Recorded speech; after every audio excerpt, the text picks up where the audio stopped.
This is a new video in a series about something briefly. In this case, the video is about TT33 briefly. This is a Tulski tokarev, which is what TT stands for. T, Tulski, as in the Tula city where the factory that made them. And tokarev is the name of the designer or inventor. This is a 7.62 by 25 round. It is chambered in a round very similar to 30 Mauser, which is 7.63 by 25. Originally this was 7.63 by 25, but changed in the Soviet Union. There are two models made in the Soviet Union, TT30 and TT33. The more common, obviously, is the 33, which is an update or modernization performed in 1933. What you see in front of you is an unmodified model TT33 made in Soviet Union in 1943 during the World War II. In other words, the war production model doesn't have the safety that a lot of models in the US have that were imported in later days. This is a single action pistol, does not have a double action. You have to cock the hammer to be able to fire this weapon. You also have a half cock position, which is a somewhat disabled position for the hammer. You cannot fire from it. You can decock from fully ready hammer position to half cock, or you can decock to go all the way down. Theoretically, some people carry it with a round in the chamber and in a half cock position. However, this is not a safety. This is just a position for the hammer, and theoretically, with enough pressure, theoretically, it is possible to still have it function even from that position.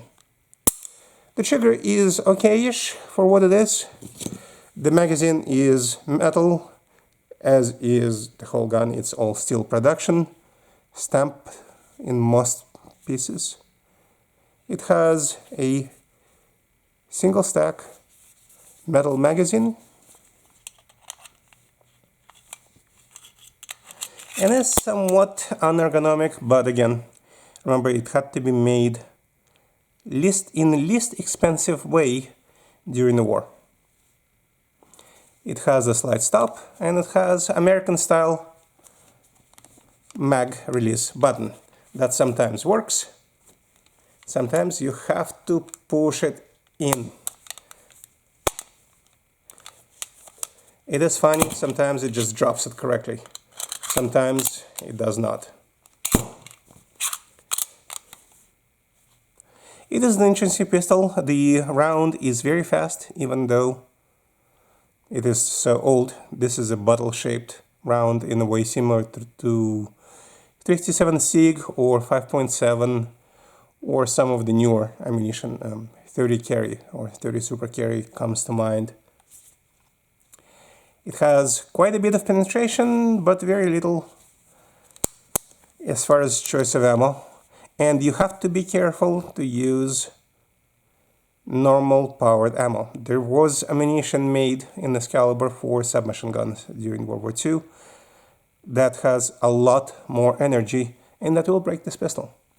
And this is a collector's item now. So don't break it. If you want to break it, buy a cheap one. Romanian, Yugoslavian, maybe Chinese one. The Soviet ones are very hard to find, especially this day and age. Other than that, this is a very cool collection piece. Me being from Russia 30 years ago, I try to buy everything that's available on market that I can afford from the collector pieces. I don't shoot this gun almost at all.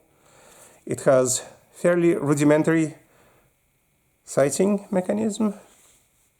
I actually had to put sight paint to just be able to see the front side. But still, it is a collector's piece that some people appreciate. Hopefully this is an interesting enough approach. And this is video number 1, and hopefully not the last one in a series about this firearm briefly. Thank you for watching. If you like what you see, subscribe, comment, like, or dislike the video. Thank you, and please come back again to the Practical Weapons channel.